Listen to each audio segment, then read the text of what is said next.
తెలియదు. ఆయన నెలకింత ఇస్తాడు నీకు, హ్యాపీగా బతుకు, ఏమి లేదు, మన బోర్డు ఒకటి పెట్టుకో చర్చ్ ఆఫ్ క్రైస్ట్ అని, కొద్ది రోజులు ట్రైనింగ్ తీసుకో, ఇంకేమి లేదు. మన సిద్ధాంతం ఏంటంటే డ్రమ్ములు కొట్టకూడదు, చప్పట్లు కొట్టకూడదు, పరిశుద్ధాత్మ దేవుడు ఎగిరిపోతాడు. సరే, ఆయన అట్టుంది. ఇంకొక తమిళియన్ ఫాదర్ని కలిశాను నేను, ఆర్సిఎం చర్చి స్కూల్లో మా పిల్లలు చదువుతుంటే ఆయన్ని కలిస్తే, ఆయన తమిళ్లో చక్కగా ఉన్నాడంటే, పెళ్లి చేసుకున్నాడు, ఫాదర్కి పనికిరాడు, నువ్వు కూడా సేవ చేయాలనుకుంటే మా దాంట్లోకి వచ్చి ఏమంటారు, ఉపదేశకుడు ఏదో అంటారు, అలా ఉండు, నీ పిల్లలకి మా స్కూల్లో ఫ్రీగా ఎడ్యుకేషన్ అన్నీ చెప్పిస్తాం, నెల నెల జీతం ఇస్తాం. ఇంకో చోటుకి వెళ్ళా, వాళ్ళు సిలోన్ పెంతుకొస్తూ ఆడవాళ్ళు అందరూ ఉన్నారు విజయవాడ దగ్గర కాకాంద్. వాళ్ళు ఏమన్నారంటే, నువ్వు సేవ చేయాలంటే నీ భార్య పిల్లలను వదిలిపెట్టేయాలన్నారు అని ఒక వాక్యం చూపించాడు. ఎవడైనాను తన భార్యను తన బంధువుల్ని అందరినీ ద్వేషించకపోతే వాడు, నేనన్నాను భార్య పిల్లల్ని ఏలనేవాడు సంఘానికి పనికిరారు అన్నాడుగా మా పౌలు గారు అన్న, అది అక్కడ, ఇది ఇట్ట కాదు అన్నారు వాళ్ళు. ప్రియులారా, నేను ఎందుకు చెప్తున్నానంటే, అన్ని పరీక్షించి బైబిల్ అంటుంది మేలైన దానిని చేపట్టాలి. వాళ్ళు చెప్పింది వీళ్ళు చెప్పింది కాదు, నీకు నువ్వుగా పరీక్ష చేయాలి. వింటున్నారా? ఇక సెవెంత్ డే అడ్వెంటిస్టులు తిరిగిపోయా, వాళ్ళు అన్నారు ఆదివారం చర్చికి పోయే వాళ్ళు అందరూ నరకమే అన్నారు. సరే, ఇంకో గుంపు దగ్గరికి వెళ్ళా, వాళ్ళు యెహోవా సాక్షులు, ఇప్పటికీ ఉన్నారు గుంటూరులో. అప్పుడు మాట్లాడిన వ్యక్తి మొన్నంటే మొన్న కాదు, ఒక 2-3 వారాల క్రితం ఆయన ఆల్రెడీ సున్నతి చేయించుకున్నాడు, ఆయన పిల్లలకు కూడా సున్నతి చేయించేశాడు. అనుకోకుండా మొన్న కాకినాడ కారులో నాతో వచ్చాడు మీటింగ్కి, యేసుక్రీస్తు నామములో బాప్తిసం పొందాడు. ఎందుకంటే ఆయన కూడా ఆయన గొర్రె. సరే, ఈ విధముగా సంఘాలన్నీ చూశాను ప్రియులారా. ఇక నేను విసిగిపోయాను. నేనున్న సంఘం ఏంటో తెలుసా? దైవ స్వరూపి. పెంతుకోసలో నుంచి దాంట్లోకి వచ్చేసా. వాళ్ళ సిద్ధాంతం ఏంటంటే, మనం చిన్నప్పటి నుంచి ఏమేం చేశామో అన్ని డబ్బులన్నీ కట్టేయాలి. ఇలా అన్నీ చూశాను ప్రియులారా. చివరికి ఒక రోజు చప్పట్లు కొట్టండి, ఈ కాలపు ఏలియా వర్తమానం నా దగ్గరికి వచ్చేసింది. హల్లెలూయా! ఎందుకంటే ప్రియులారా, ఆయన గొర్రెలు ఎక్కడ ఉన్నా ఈ కాలపు ఏలియా, ఎందుకంటే ఆయన వచ్చేశాడు. మొదటి రాకల్లో ఏలియా వచ్చి వెళ్ళిపోయిన సంగతి యేసయ్య చెప్పేదాకా ఆ 3 శిష్యులకి ఎలాగైతే తెలియలేదో, హల్లెలూయా, ఈ కాలపు ఏలియా వచ్చేసి ఏమంటున్నాడంటే, చెడిపోయిన ఓ పిల్లలారా అపోస్తుల తట్టు తిరగండి. ఇప్పుడేంటి ఈయన కేక? పిల్లలను, అందరూ వింటున్నారా? పిల్లలను అపోస్తుల వైపు తిప్పాలి. ఇది చెయ్యాలి దేవుడు పంపిన ప్రవక్త. అందుకని ఆయన ఒక చర్చి కట్టుకొని, ఇక నా బ్రాంచ్లన్నీ అక్కడక్కడ ఉంటాయి, నా చర్చి అక్కడ ఉంటే అక్కడికి రాండి అంటే ఆయన దొంగోడే. ఆమేన్. ప్రవక్త ఎప్పుడూ కూడా దేవుణ్ణే చూపిస్తాడు. తన మహిమను చాటుకునేవాడు అబద్ధికుడు, తనను పంపిన వాడిని గణపరిచేవాడు సత్యవంతుడు. కాబట్టి ప్రవక్తలు ఎప్పుడూ కూడా వాక్యాన్నే చూపిస్తారు తప్ప వాళ్ళ సొంతగా వాళ్ళను వాళ్ళు చూపించుకోరు. హల్లెలూయా! కాబట్టి పిల్లలు ఇప్పుడు చూడండి, ఈయనలో కూడా 2 పాత్రలు ఉంటాయి. అందరు చప్పట్లు కొట్టాలి. మొదటి రాకడలో బాప్తిసం ఇచ్చి యోహానులో 2 పాత్రలు. ఒకటి ఆయన మార్గమును సరళము చేసే దూత, చెప్పండి ఆమేనని. రెండవది తండ్రులను పిల్లల తట్టు తిప్పాడు. ఇప్పుడు ఏలియా కూడా రావాలా? సంఘాల మధ్యకు వచ్చి ఒక దూతగా వస్తాడు. ప్రకటన 22:16 త్వరగా చదవాలి ప్రియులారా, త్వరగా. ప్రకటన 22:16. ఎవరి కోసం? ఎవరి కోసం? తన్నుకుంటున్న ఈ సంఘాల కోసం, సంఘముల కోసం. ఈ మైకులతో కొట్టుకున్నారు వీళ్ళు. దేంతో కొట్టుకుంటారు? మైకులు పెట్టి ఆడి తప్పు, ఈడి తప్పు, నాది రైటు. వింటున్నారా పిల్లరా? ఈ సంఘాల కోసం యేసయ్య ఈ సంగతులను గూర్చి మీకు సాక్ష్యం ఇచ్చుటకు యేసువను నేను నా దూతను పంపి ఉన్నాను. యేసయ్య ఆయన దూతను పంపాడు. ఒక దూత వస్తాడు, ఓకేనా? ఇంకో చిన్న మాట పిల్లారా, మీరు వినాలి. ఇందాక చెప్పా, ఇశ్రాయేలుకి రక్షణ 3.5 సంవత్సరాలు ఆయన బోధించాడు. ఆమేన్.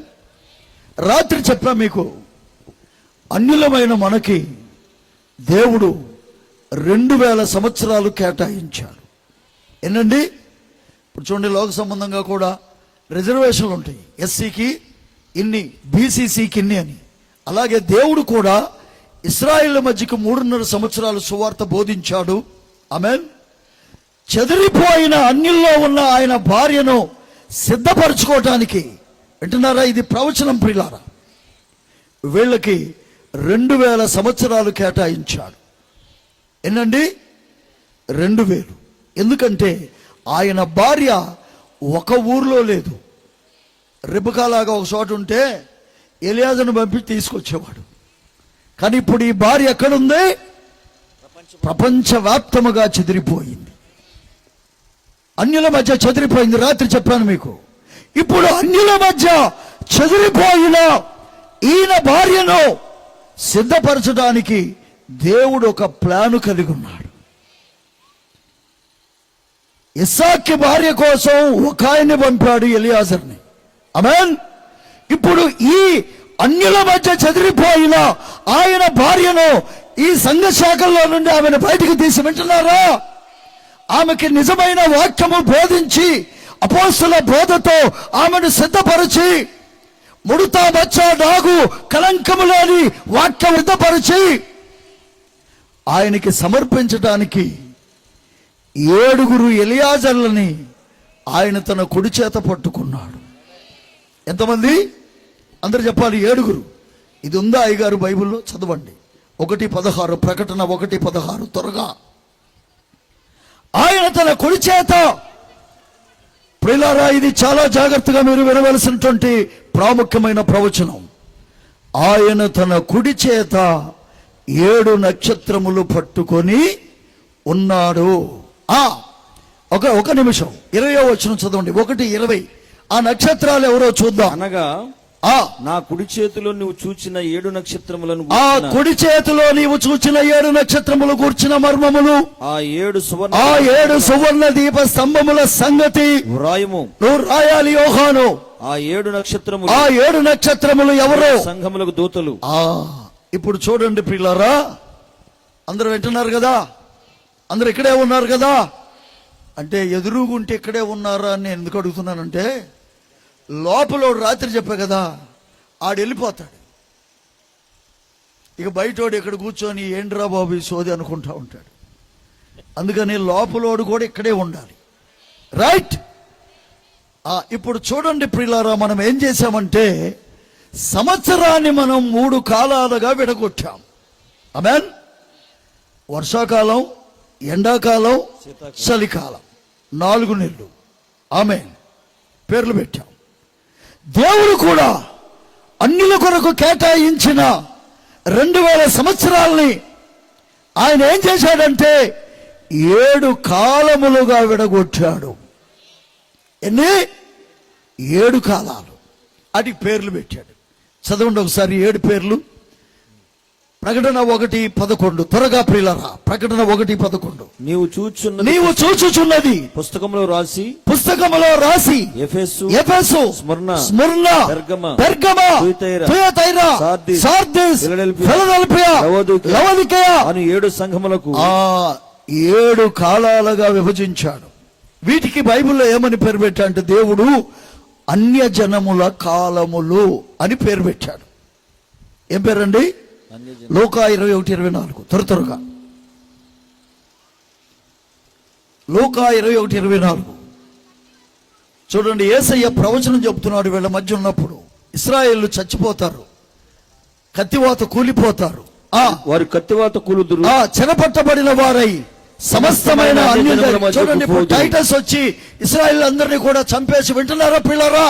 ఎందుకంటే పిలాతు దగ్గర వాళ్ళు ఏమన్నారంటే, ఆ నీతిమంతుడి రక్తాన్ని మా మీదకి, మా పిల్లల మీదకి రానియండి శాపాన్ని కోరుకున్నారు. క్రీస్తు శకం 70వ సంవత్సరంలో టైటస్ అనేవాడు వచ్చాడు, ఇశ్రాయేల్ అందరినీ కూడా నరికేశాడు, ఆ యెరూషలేము దేవాలయం తగలబెట్టాడు. యవ్వన పిల్లల్ని మాత్రం, ఆడోళ్ళని మగోళ్ళని చెరపట్టి తీసుకెళ్ళిపోయాడు టైటస్. వింటున్నారా? వారు కత్తివాత కూలుదురు, చెరపట్టబడిన వారై సమస్తమైన అన్ని జనుల మధ్యకు పోవుదురు. అన్య జనముల కాలములో, అండర్లైన్ చేయండి, అన్య జనముల కాలములో సంపూర్ణమగు వరకు. అన్య జనముల కాలము అన్నాడా, కాలములు అన్నాడా? కాలములు. సంపూర్ణం అంటే 7, పరిపూర్ణం అంటే 3. వింటున్నారా? మనం టోటల్ చూస్తాం ఎక్కడికైనా వెళ్ళి బండి కొనేటప్పుడు. దేవుడు కూడా 3 అంకెలు ఉన్నాయి ముఖ్యమైనవి. 3, 7, 12. 3, 7 ముఖ్యమైనవి. 12 ఇక చాలా ఉన్నాయి, అయ్యొద్దులేండి. 1 అంటేనేమో దేవుడు ఒక్కడే, 2 అంటేనేమో భార్యాభర్తల సంఖ్య, 3 అంటే పరిపూర్ణ సంఖ్య, 4 అంటే 4 జీవుల సంఖ్య, 5 అంటే కృప సంఖ్య, 6 అంటే మానవుని సృష్టించిన 6వ రోజు, 7 అంటే సంపూర్ణం, 8 అంటే ఎత్తబడిన నోవా కాలంలో సంఖ్య, 9 అంటే కృపావరాలు, 10 అంటే 10 ఆజ్ఞలు. ఇవన్నీ మనకొద్దు. దేవుడికి ముఖ్యమైన 3 ఉన్నాయి.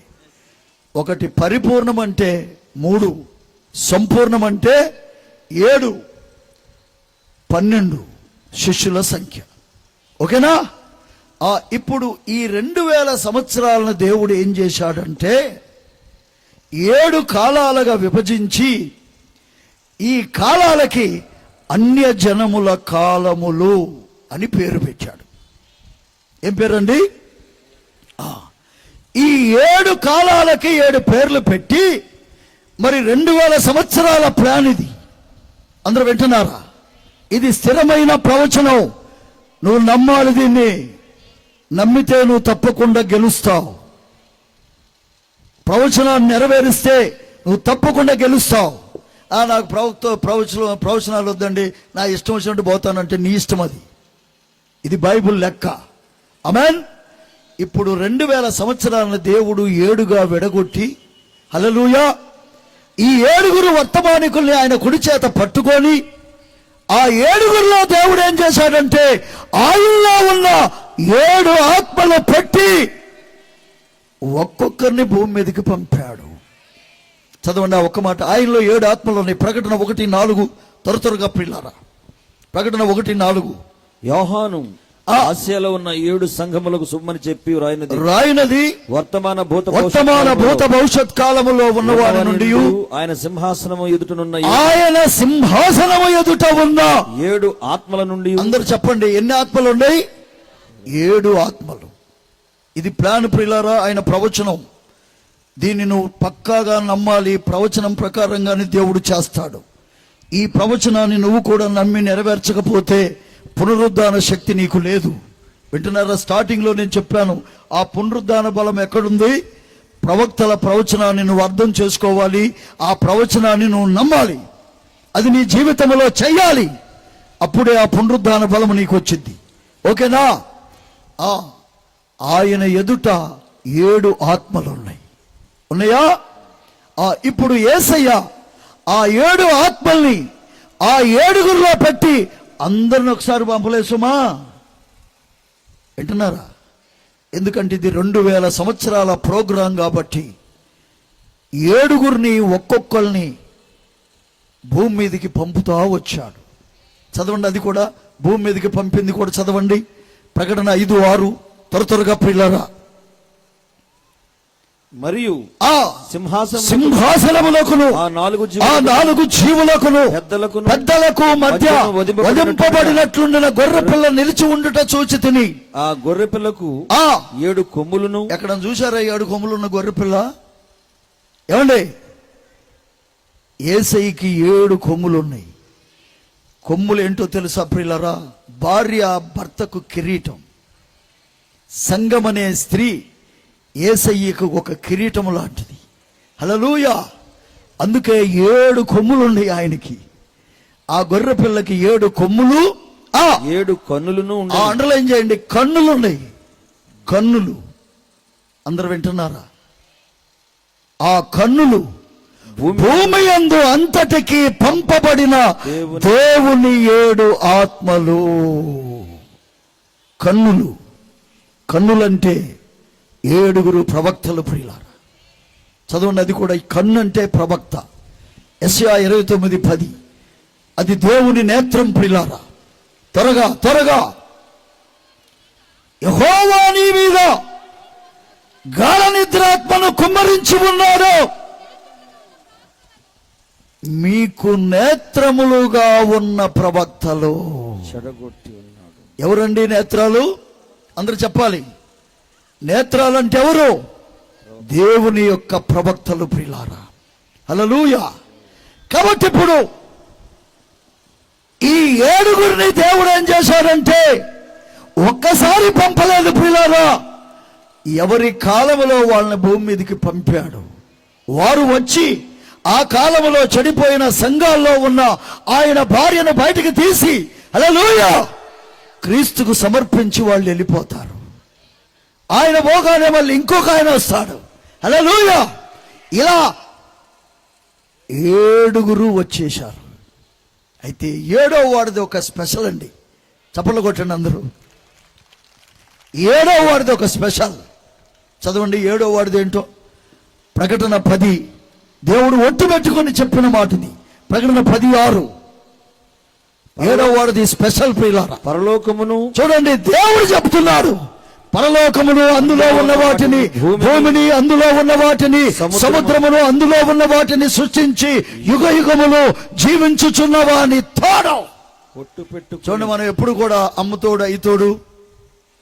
మిలిటరీలో నేను మా అమ్మ మీద ఒట్టు పెట్టుకొని 1 వారం రోజులు మందు మానేశా. ఏది బయట తాగి మిలిటరీకి పోయిన తర్వాత అనుకున్నా నా పంట పండింది అనుకున్నా. ఎందుకు? ఆళ్లే ఇస్తారు. ఎవడో తన్నితే గారెల బుట్టలో పడ్డాడంట పోయి. అట్ట అనిపించింది నాకు. దేవుడా, రోజు మంది ఇచ్చే మిలిటరీకి పంపించావా నన్ను అనుకున్నా. అయితే దేవుడు నన్ను అక్కడే పట్టుకున్నాడు. వింటున్నారా ప్రియులారా? దెబ్బకు మానేశా. అట్లాగే వింటున్నారా? ఇప్పుడు ఇక్కడ కూడా మనము చూస్తున్నప్పుడు ప్రియులారా, ఒట్టు పెట్టుకున్నా నేను. అప్పటికే నాకు లివర్లో దెబ్బతిని లోపల ఏదన్నా మసాలా తినాలంటే ఇది మెలికలు తిరిగిపోయేవాడిని. అప్పుడు నేను ఏమనుకున్నా అంటే నేను తాగితే మమ్మ సచ్చినంత ఒట్టు అని పెట్టుకున్నా. 1 వారం రోజులు ఉగ్గబట్టుకుని ఉండా. తర్వాత నా ఫ్రెండ్ సైమన్ అన్నాడు, ఎరా మమ్మ సచ్చినా పర్లేదురా, ఒట్టు పెట్టుకున్న మమ్మతోడని. ఇప్పుడు దేవుడు ఆయన మీద ఒట్టు పెట్టుకొని, వింటున్నారా? 7వ వాడు భూమి మీదకి వస్తాడు. చప్పట్లు కొట్టండి. హల్లెలూయా. 7వ దూతకి ఒక ప్రత్యేకత నేను ఇస్తున్నా. 7వ దూత 7వ దూత సంఘాల మధ్యకు వచ్చి పలుకుతాడు. త్వరగా ప్రియులారా, 7వ దూత పలుకు దినములలో అతడు బోరబోదబోచుండగా దేవుడు తన దాసులకు ప్రవక్తలకు తెలిపిన సువార్త ప్రకారము దేవుని మర్మము సమాప్తమైనదని చెప్పెను. 7వ వాడికి ప్రత్యేకత ఏంటి చెప్పండి ప్రియులారా అందరూ? దేవుడు ఒట్టు పెట్టుకొని చెప్పాడు. హల్లెలూయా. ఆయన భూమి మీదకి వస్తాడు. ఆయన సంఘాల మధ్యకు వస్తాడు. ఆయన పలికే దినములలో ఆయన బూర ఊతాడు. ఎలా ఉంటుంది ఆయన బూర? ఏమండి, ఇప్పుడు బూర గురించి పౌలు చెప్తాడు కొరింథీ పత్రికలో. నిర్జీవమే కదా యమహాలు, యమహ తపల ఇవన్నీ నిర్జీవ వస్తువులు. అవి కొట్టేటప్పుడు ఎలా కొట్టాలి? క్రమంగా కొట్టాలా? మ్యూజిక్లు కూడా ఎట్టుంటాయి? చచ్చిపోయినప్పుడు ఎట్టుంటాయి మ్యూజిక్? అంటే విషాదం అది. అప్పుడు డమా అని కొట్టాడు అనుకో.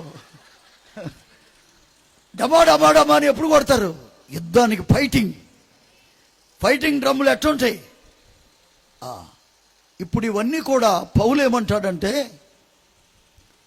నిర్జీవమైన వస్తువులు వాయించేటప్పుడు ఎలా ఉండాలా?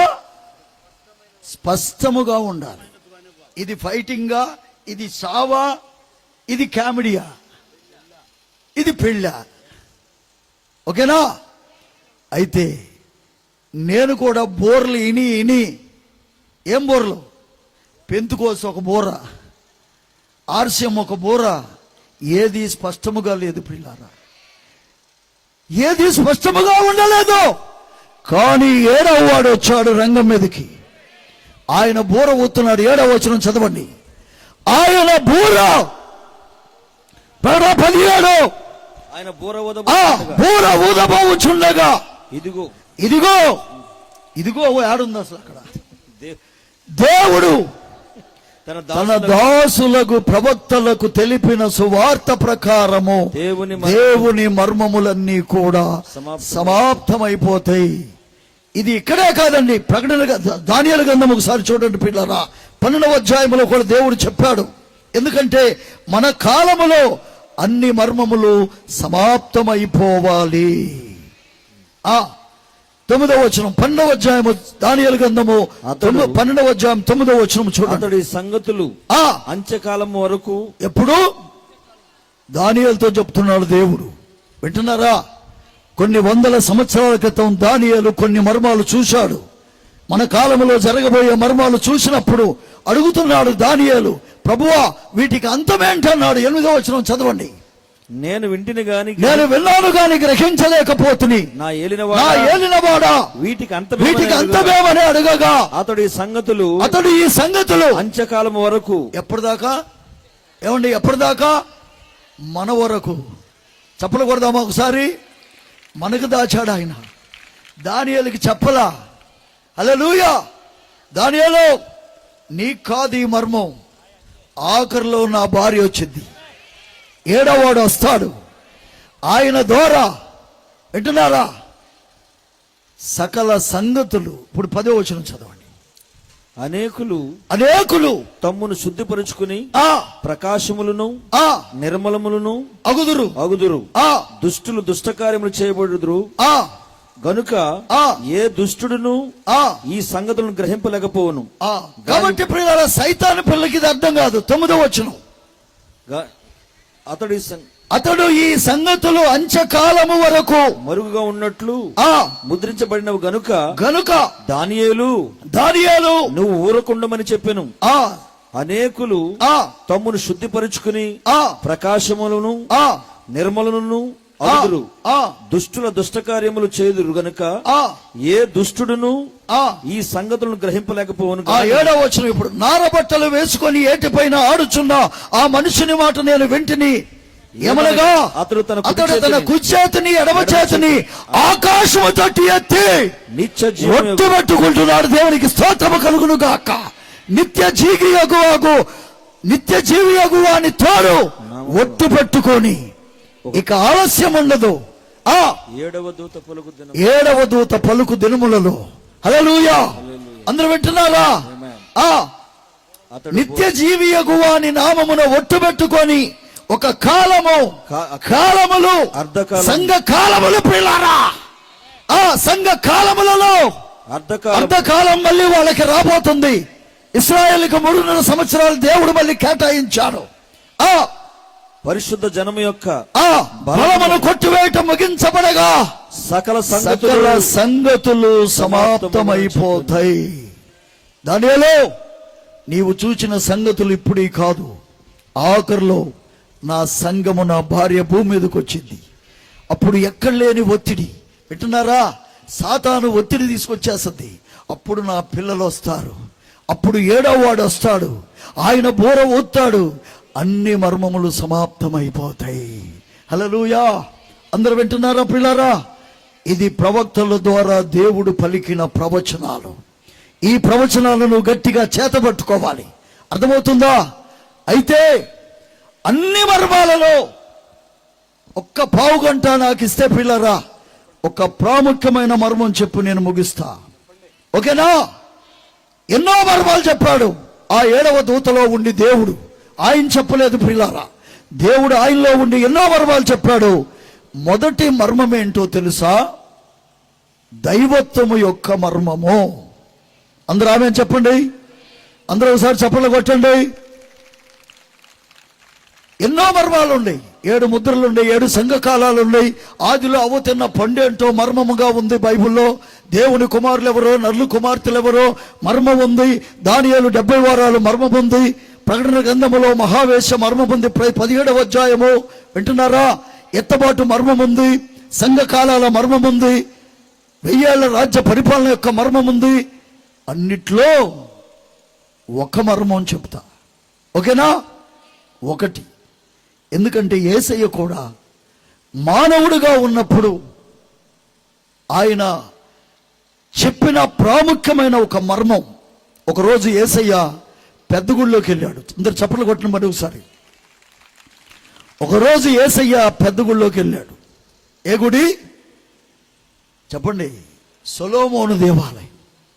వెళ్ళాడా అండి? ఆ రోజుల్లో ఇందాక మనం చెప్పుకున్నాం, తండ్రులు చెడిపోయి ఉన్నారని. చెడిపోయారా? వాక్యం అది. హల్లెలూయా. అక్కడికి వెళ్ళి ఏమన్నాడంటే, యోహాను సువార్త 8:24. దయచేసి ఈ ఒక్క మర్మం మీరు తెలుసుకుంటే చాలు ప్రియులారా, మీకు లాక్ ఓపెన్ అయిపోద్ది. ఏం ఓపెన్ అవుద్ది? ఇప్పుడు సెల్ ఫోన్ ఎప్పుడు కూడా టచ్ చేయగానే ఏమంటది? అది అన్లాక్ అంటది. నువ్వు లోపలికి వెళ్ళాలంటే ఏం చేయాలి? లాక్ ఓపెన్ చేయాలి. ఇప్పుడు మనము కూడా ఆ మర్మములన్నీ నువ్వు చూడాలంటే ఆ కీ, మళ్ళా కీ, వింటున్నారా? ఆ తాళం తీసుకొని లోపలికి వెళ్ళాలి. ఆ తాళం ఇప్పుడు మీ చేతిలో పెడుతున్నా, ఓకేనా? ఇప్పుడు యేసయ్య సొలొమోను దేవాలయంలోకి వెళ్ళి, అందరూ వింటున్నారండి, వారి మీద ఒక నేరం మోపాడు. ఎవరి మీద? ప్రార్థన చేస్తున్న సంఘం మీద. పిల్లల చాలా జాగ్రత్త రాసుకోవాలి ఇది మీరు. ఎందుకంటే ఇప్పుడు ఈ మర్మము తెలియకపోతే మన పాపాలు కూడా క్షమించబడవు ప్రియులారా, ఓకేనా? అప్పుడు పోయి ఏమంటున్నాడు చదవండి, 8:24. కాగా మీ పాపములలోనే ఉండి. చూడండి, ప్రార్థన చేసుకునే వాళ్ళని ఏమంటున్నాడు యేసయ్య? చర్చిలో పోయి మీ పాపములోనే ఉండి మీరు చనిపోదురని, మీరు చచ్చిపోతారు అన్నాడు. ఆగండి, ఇప్పుడు వీళ్ళు తాగుబోతులు కాదు, సారా కోట దగ్గర లేరు వీళ్ళు. ఏమండి, ఎక్కడున్నారు? చర్చిలో ఉన్నారు. పోనీ వేశ్యలుగా లేరు వీళ్ళు. చర్చిలో ప్రార్థన చేసే వాళ్ళని ఏమన్నాడు వచ్చి? ఎందుకంటే చర్చియో కాదో చదవండి పిల్లలు. ఆఖరిలో వాళ్ళు యేసయ్యని చంపడానికి రాళ్ళు తీసుకుని ఎమ్మడబడ్డారని చదవండి. అక్కడ 8 ఆఖరు వచనం చదవండి. ఈ డిస్కషన్ ఎక్కడ జరుగుతుందో మీకు ఒక రుజువు ఇస్తా. 8 ఆఖరు వచనం. కాబట్టి వారు ఆయన మీద రువుటకు రాళ్ళు ఎత్తిరి కాని యేసు దాగి దేవాలయముల నుండి బయటికి వెళ్ళిపోయాను. ఇప్పుడు ఆ విశ్వాసులు పాస్టర్లు అందరూ రాళ్ళు తీసుకొని యేసయ్యని చంపుదామన్నప్పుడు యేసయ్య చర్చిలో నుంచి పారిపోయాడు. ఇప్పుడు డిస్కషన్ ఎక్కడ జరుగుతుందండి? రోడ్డు మీద, సారా కొట్లోనా, చర్చిలోనా? చర్చిలో జరుగుతున్న డిస్కషన్ ఇది. ఓకే, ఎలాంటి తప్పు లేదు వాళ్ళలో. మోషే ధర్మశాస్త్ర ప్రకారం కరెక్ట్ గా ప్రార్థన చేస్తున్నారు, పాటలు పాడుతున్నారు, దేవుణ్ణి ఆరాధిస్తున్నారు. వాళ్ళ మధ్యకు పోయి ఏమన్నాడంటే యేసయ్య, మీరు మీ పాపంలోనే చచ్చిపోతారు అన్నాడు. అన్నాడా? మరి ఆ పాపం ఏంటో కూడా చెప్పాలి కదా. ఇప్పుడు పాస్ గారు మీరు తప్పు చేశారు అని ఆ తప్పేంటో చెప్పకపోతే బాగోదు. ఆమేన్. కాబట్టి ఇప్పుడు యేసయ్య ఏమన్నాడంటే మీరు మీ పాపములోనే చచ్చిపోతారు అన్నాడు. అన్నాడా? ఇప్పుడు ఆ పాపం ఏంటో చెప్తున్నాడు, చదవండి. నేను ఆయననని. ఏంటి ఆ పాపం? ఇదిగో సంఘ పెద్ద, నీకు 2 భార్యలు ఉన్నారు, సరి చేసుకో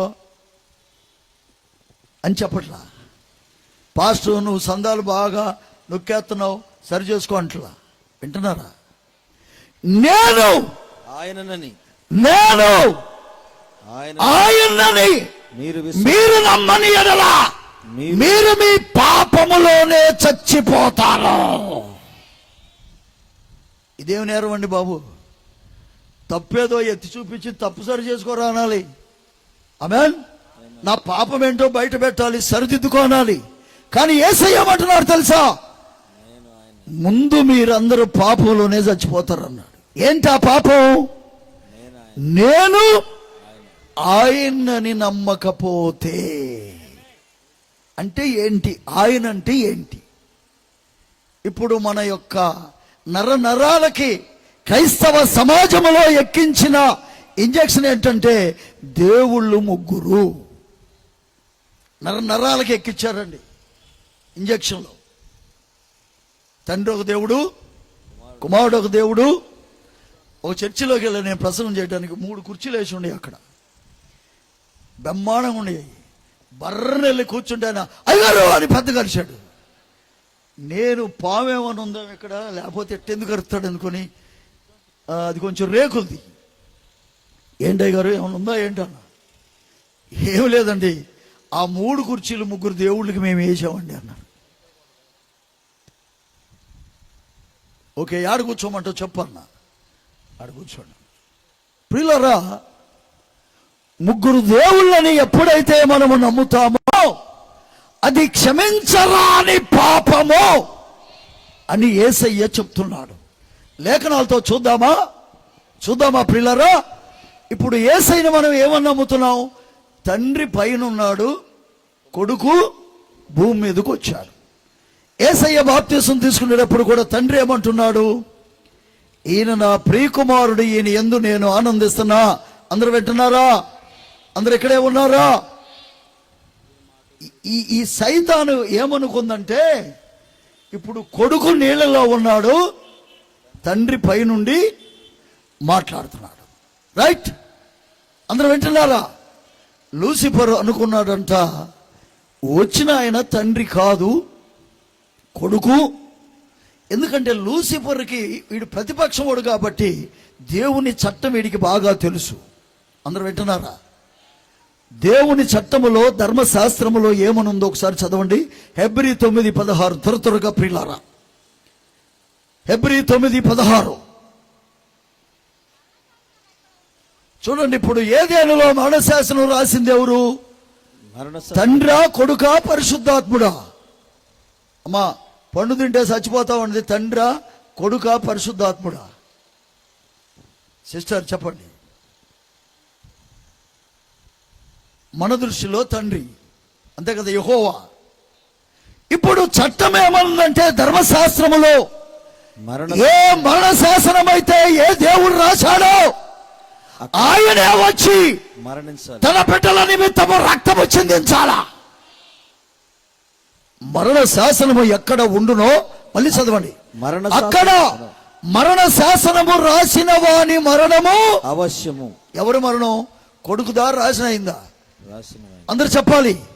కొడుకుదా రాసిన అయిందా? రాసిన అయింది. ఇప్పుడు సాతాను ముందు కన్ఫ్యూజ్ అయ్యాడు. వచ్చింది తండ్రా, కొడుక. వాడికి ఎక్కడ క్లారిటీ వచ్చిందంటే బాప్తీసం తీసుకునే కాడ క్లారిటీ వచ్చేసి తండ్రి రాకుండా కొడుకును పంపాడు. సో ఈయన రక్తం చెల్లదు. ఎవరు రక్తము చెందించాలి? మరణ శాసనము ఆదామా పండు దినముల నిశ్చయముగా చచ్చిపోతావని ఏ దేవుడైతే మరణ శాసనం రాశాడో ఆ దేవుడే వచ్చి చచ్చిపోవాలి. ఆమేన్. ఆ శాసనము రాసిన వాడు చదవండి, జీవించుచుండగా అది చెల్లునా? ఆ శాసనం ఇప్పుడు రాసిన ఆయన చచ్చిపోకపోతే చెల్లదు, కొడుకు రక్తం చెల్లదు.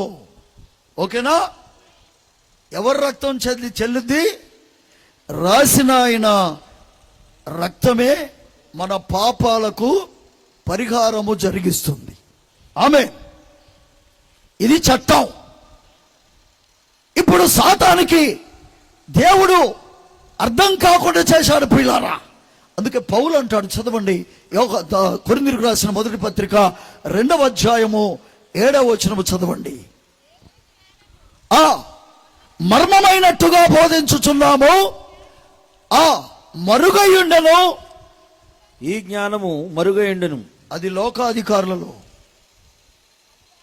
లోకాధికారులు అంటే ఎవరు?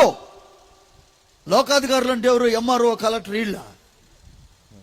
చెప్పండి. Lucifer gang. మనము పోరాడేది మనుషులతో కాదు, ప్రధానులు, అధికారులు. వింటున్నారా? ఆకాశ మండలమందున్న దురాత్మల సమూహం. వీళ్ళండి లోకాధికారులండి. అర్థమవుతుందండి? ఈ మర్మము లోకాధికారులలో ఎవ్వడికి తెలీదు. అది వారికి తెలిసి ఉండిన ఎడల మహిమా స్వరూపియగు ప్రభువును సిలువెక్కిపోయిందురు. ఇప్పుడు చెప్పండి, యేసయ్యని లూసిఫర్ బ్యాచ్ తెలియక చంపారా, తెలిసి చంపారా? చెప్పాలి. తెలియక. ఏమని తెలియక? యెషయా గ్రంథం 43వ అధ్యాయం 10వ వచనం. త్వరగా. మీరు తెలుసుకొని నన్ను నమ్మి నేనే ఆయననని. ఇప్పుడు చెప్తున్నాడు. యెషయాలో యెహోవా చెప్తున్నాడు. అంటే ఆయన ఇంకా భూమి మీదకి కుమారుడుగా రాలా. ఆమేన్. యెషయా ద్వారా మాట్లాడుతున్నాడు. మీరు తెలుసుకొని నన్ను నమ్మి నేనే ఆయనని గ్రహించున్నట్లు మీరును నేను ఏర్పరచుకొని నా సేవకుడు నాకు సాక్షులు నాకు ముందుగా ఏ దేవుడు లేడు నిర్మించబడలేదు. నా తరువాత ఏ దేవుడు ఉండడు. నేనే యెహోవాను. నేను తప్ప వేరొక రక్షకుడు లేడు. అందరు ఇక్కడ ఆగుదాం. యెహోవా ఏమంటున్నాడు? నేనే రక్షకుడు అంటున్నాడు. నేను రక్షకుడు పుట్టాడు. ఈయన ప్రభు అయిన క్రీస్తు. సిలువేయటం అయిపోయింది. ఇక మళ్ళీ మనకి ఏ పండుగ రాబోతుంది? క్రిస్మస్. నేడు రక్షకుడు పుట్టాడు. ఈయన ప్రభు అయిన క్రీస్తు. ఇప్పుడు నేను అడుగుతున్నా మిమ్మల్ని, యెహోవా పుట్టాడా? యెహోవా అక్కడుండి కొడుకును పంపాడా? అందరు వింటున్నారా? యెహోవా ఏమంటున్నాడు? రక్షకుణ్ణి కూడా నేను తప్ప వేరొక రక్షకుడు నాకు ముందు ఏ దేవుడు లేడు, నా తర్వాత ఏ దేవుడు ఉండడు. నేనే యెహోవాని. నేను తప్ప వేరొక రక్షకుడు లేడు. ఇప్పుడు యెహోవా రక్షకుడుగా పుట్టాడా? యెహోవా పై నుండి కొడుకును పంపాడా? ఇది నా ప్రశ్న. సైతాను పిల్లలందరికేమో ముగ్గురు దేవుళ్ళు. దేవుని బిడ్డలకి దేవుడు ఒక్కడే. ఎందుకంటే సాతాను కన్ఫ్యూజ్ అయింది పిల్లారా. ఇందాక మనం చదివాం, ఆయనే దేవుడు, ఆయనే తండ్రి అని లూసిఫర్కి తెలిస్తే మనకు రక్షణ రానిచ్చేదా? యేసయ్యని చంపించేదా? కాబట్టి ఇప్పుడు వాడు తెలియక సిలువ వేయించాడా, తెలిసి వేయించాడా? వాడు ఏమనుకున్నాడంటే, మనశాసనం రాసింది యేసు ప్రభు కాదు, పైన తండ్రి ఉన్నాడు, ఆయన వచ్చి రక్తం గారిస్తే గాని మానవ జాతికి రక్షణ. కాబట్టి నా కోపం అంతా దేవుడి మీద, ఆయన కొడుకుని చిత్రహింసలు పెట్టి వీధులన్నీ తిప్పి పిచ్చగా కొట్టి చంపేస్తా, వాళ్ళ నాన్న వచ్చేదాకా రక్షణ లేదు వాడు అనుకున్నాడు. వింటున్నారా? యెషయా 44:6 కూడా చదవండి ఒకసారి. ఇశ్రాయేలు రాజుకు యెహోవా విమోచకుడకు సైన్యములకు అధిపతి యెహోవా ఇలాగు సెలవిచ్చుచున్నాడు. మొదటి వాడను. అమ్మ తీయండి, యెషయా 44:6 మీరు చదవాలి కొత్తోళ్ళు దయచేసి. ఎందుకంటే ఇది మీ చేతిలో పెడుతున్న నేను ప్రాముఖ్యమైన మర్మం ఇది. ఎందుకంటే 7వ దూత పలుకుతాడు, మర్మములన్నీ సమాప్తమైపోతాయి. ఆమేన్. మొదటి మర్మం ఏంటి? దేవుడు ఒక్కడే అనే మర్మం. హల్లెలూయా. అది నువ్వు తెలుసుకోగలిగితే నీకు రూట్ మ్యాప్ అంతా అర్థమైపోద్ది. నువ్వు లోపలికి వెళ్ళిపోవచ్చు. హల్లెలూయా. ఇశ్రాయేలు రాజైన యెహోవా సైన్యములకు అధిపత్యకు దేవుడు ఈలాగు సెలవిచ్చుచున్నాడు, నేను మొదటి వాడను. ఆగండి, దేవుడు ఏమన్నాడు? మొదటోని నేను, కడపటి వాడను. రెండో వాడు మా అబ్బాయి. ఓకేనా అన్నాడా? మొదటోని నేనే, కడపటోని నేనే, నేను తప్ప ఏ దేవుడును లేడు. ఇక్కడ అన్నాడు. యెషయాలో ఉండి ఇక్కడ పలికిన మాట. ఇప్పుడు అక్కడ పలికిన దేవుడు మానవుడుగా వచ్చాడు. అందరూ చప్పట్లు కొట్టండి. అక్కడ మాట్లాడి యెషయా గ్రంథములో యెషయా చేత పలికించిన ఆ దేవుడు భూమి మీదకి వచ్చాడు. వచ్చాడా? వచ్చామంటున్నాడు. నేనే ఆయనని మీరు నమ్మాలా? సమరయ స్త్రీ నమ్మింది. చప్పట్లు కొట్టండి. పొట్టి జక్కే నమ్మాడు. మరణములో నుండి జీవంలోనికి దాచాడు. హల్లెలూయా. ప్రకటన 1:18. ప్రకటన 1:18. ఇప్పుడు అక్కడ పలికిన ఆ యెహోవా, ఆమేన్. ఏమండి ఇటు చూడు, నాకెళ్ళి ఇక్కడ యెషయా గ్రంథములో మొదటోని నేనే, కడపటోని నేనే, జీవించువాడు నేనే, నాకు ముందు ఏ దేవుడు లేడని చెప్పిన ఆయన భూమి మీదకి వచ్చేశాడు. వచ్చాడా అండి? రక్తాన్ని చిందించాడు, మరణాన్ని గెలిచాడు, తిరిగి లేచాడు. ఇక్కడేమన్నాడు? ప్రకటన గ్రంథంలో ఇక్కడికి వచ్చి నేను మొదటి వాడను. అక్కడ పలికిన మాటలే ఇక్కడ పలుకుతున్నాడు. ఇప్పుడు యాక్చువల్గా ఈయన రెండో కొడుకు అయితే, రెండో దేవుడు అయితే ఏమనాలి? మొదటోడు మా నాన్న, రెండో వాడిని నేను, మూడు ఆయన ఆ పక్కన ఉన్నాడు.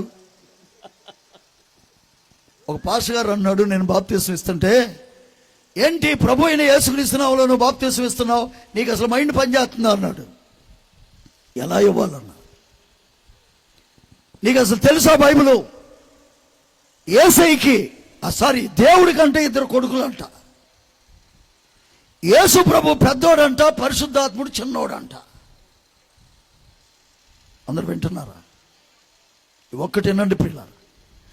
తండ్రి యెహోవా అంట, యేసయ్య పెద్దోడంట, పరిశుద్ధాత్ముడు చిన్నోడంట. నాకేం మాట్లాడాలో అర్థం కాక, నీకెంతమంది పిల్లలు అన్నా? ఇద్దరు కొడుకులు అన్నాడు.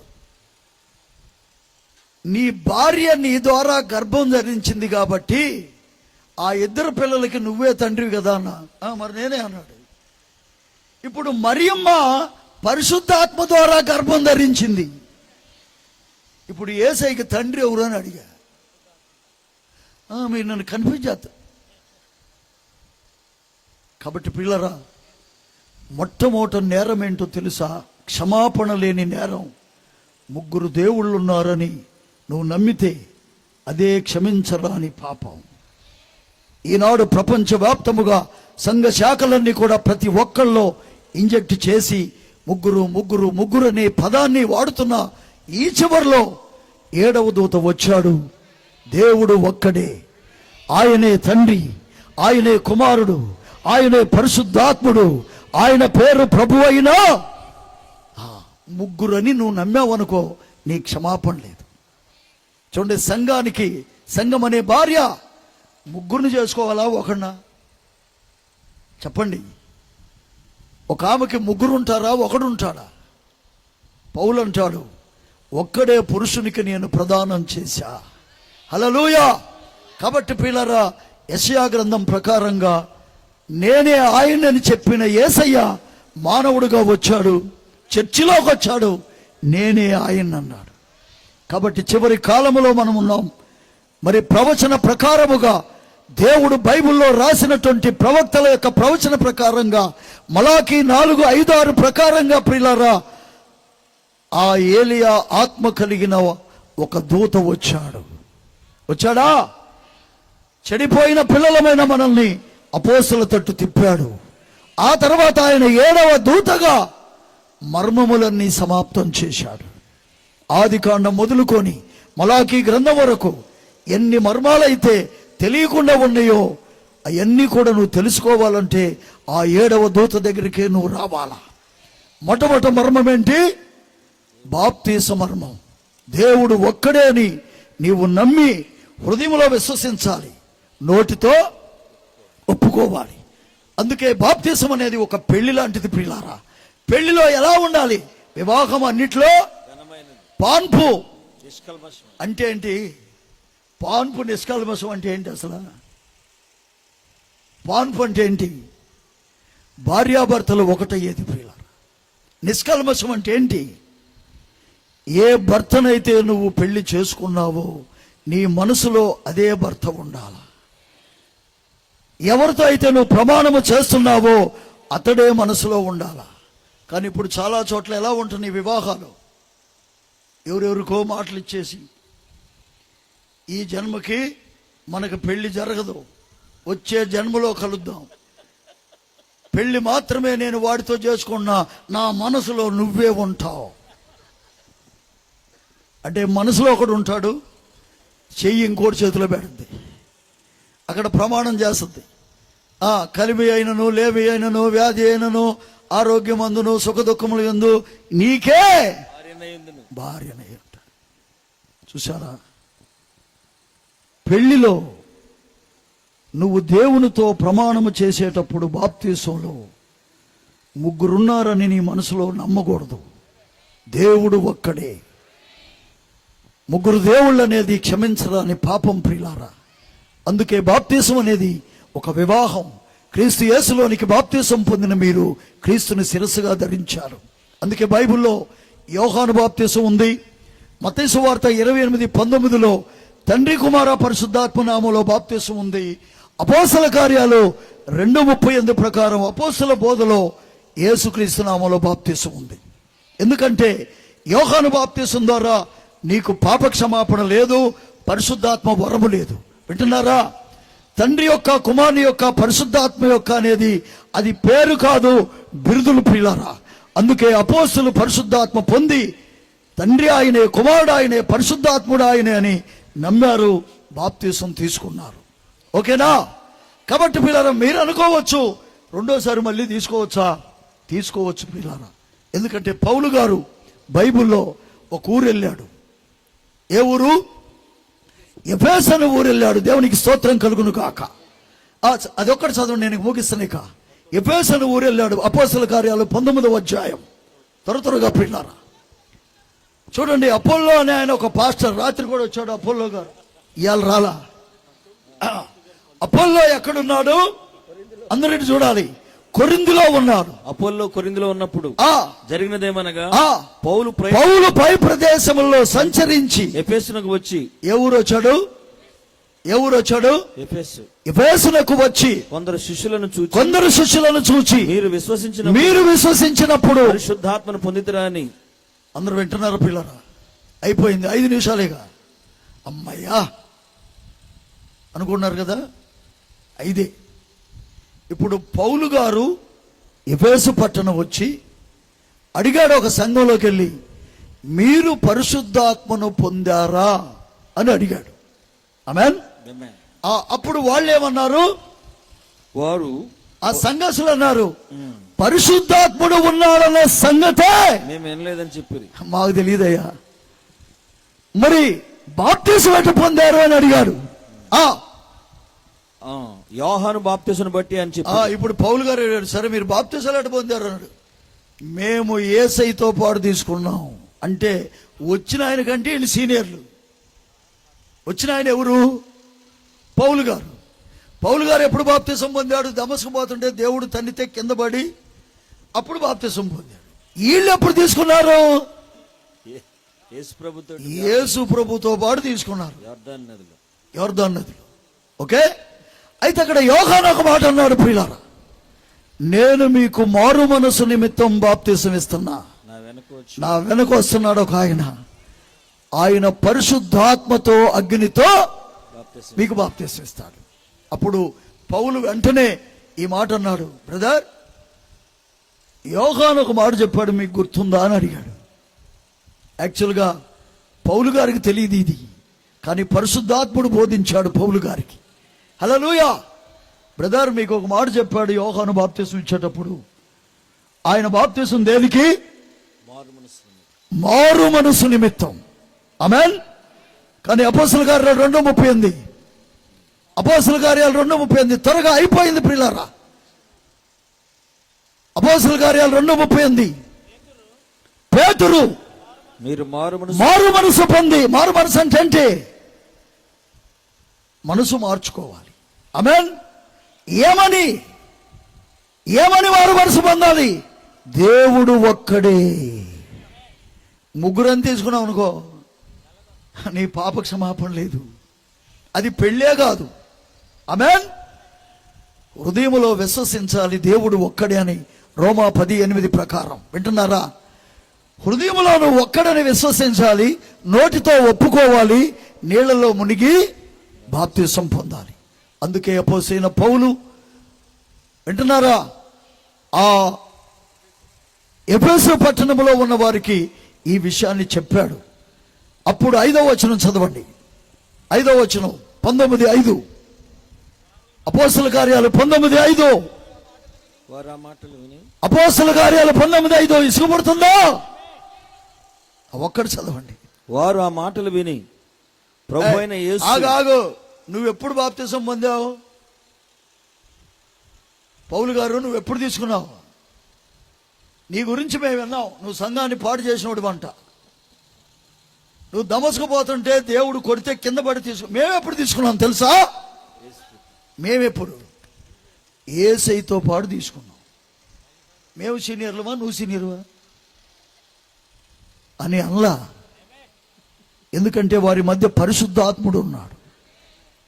వారు వెంటనే ఆ మాటలు విని, 5వ వచనం, వారు ఆ మాటలు విని ప్రభు అయిన యేసు నామమున బాప్తిసం పొందిరి. ప్రభు అయిన యేసు క్రీస్తు నామమున బాప్తిసం పొందిరి.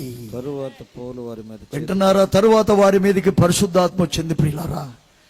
కనుక ఈ రాత్రి నేను మీకు చెప్పేది ఏంటంటే ప్రియులారా, నువ్వు తండ్రి కుమార నామంలో బాప్తిసం తీసుకుంటే అది పరలోకానికి చెల్లదు.